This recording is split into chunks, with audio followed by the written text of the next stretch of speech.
Hello everyone, welcome back to another video.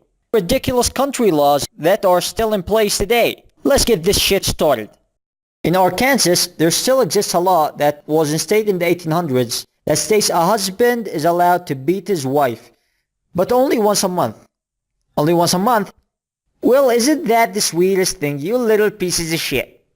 Okay, I think we can all agree that it's pretty fucked up. But I'm genuinely curious about what they thought when they included this once a month rule. Like, are you supposed to mark this day on a calendar or something? Like it's a fucking dentist appointment? Jesus Christ, man. In Switzerland, it is illegal to flush a toilet after 10 p.m. Okay, first of all, why in the name of a fluffy dog's dick is that illegal? I don't know why it sounded like that. I mean, the dog's the fluffy one, not his... Moving on. It's my toilet. I'm a flush it whenever I want. Well, second of all, how are they going to arrest you for this? It's not like you voluntarily choose the time in which you need to take a shit. And you know what? If people could actually do that, 10 p.m. and later is the best time for it actually. Because then you get to see outside the bathroom window and see the mesmerizing stars shining. And on some nights, you can see neon lights from carnivals and fireworks. Overall, a really peaceful setting for when you're taking a dump. In England, it is illegal to die in the Houses of Parliament. Really? You really think that a dying person would care less where they died? You know what? Never mind that. Think about this for a minute. A person about to pass away with the family there and everyone is having a really hard time. And then this insensitive prick comes in to warn them that it's illegal for the dying person to die there. This law is what happens when lawmakers run out of ideas. In Italy, telling a man that he has no balls is a crime punishable with a fine. This one's well played, because I think it's safe to say that any man who is offended enough by being told that he has no balls to the point where he reports the caller to the freaking cops has got no balls.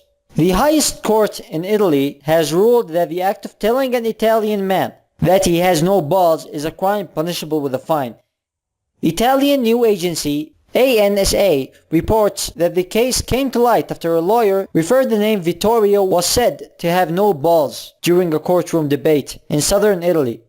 The man who uttered the phrase, known as Alberto, is not only a judge, but also the cousin of Vittorio.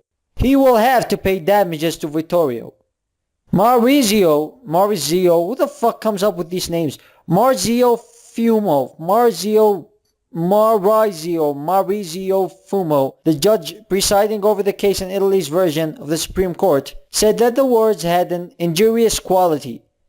Well, of course, it's an insult. Naturally, when it has an injurious quality is what makes it a good insult. And then this dude goes on to explain the meaning and effect of the phrase has no balls. Let this sink in for a minute. It refers not only to the target's lack of virility, but also to his weakness of character.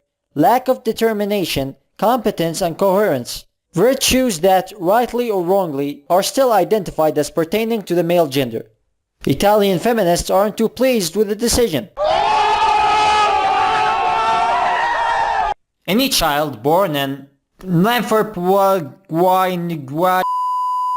a town in Wales, must be able to spell the town name by the age of 6 and pronounce it by the age of 34. Well, in this case, it's not the law but the name that is the thing that begs the question, why the fuck did they name it that?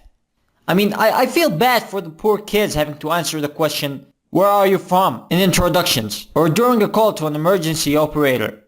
At the same time, it's really kinda cool to be able to pronounce that. I mean, I would abuse the shit out of that name if I was from there. I would squeeze it into every fucking conversation I possibly can. Hey man. Your channel is pretty fucking cool. You know what's also cool? The scenery back in Landfair. Parts of eastern England with cloudy skies, but in the sunshine in northwest Wales at RAF Mona, just up the road from Llanfair Pwllgwyngyll Gogerych Windrobwll, Llantysilio Gogogoch.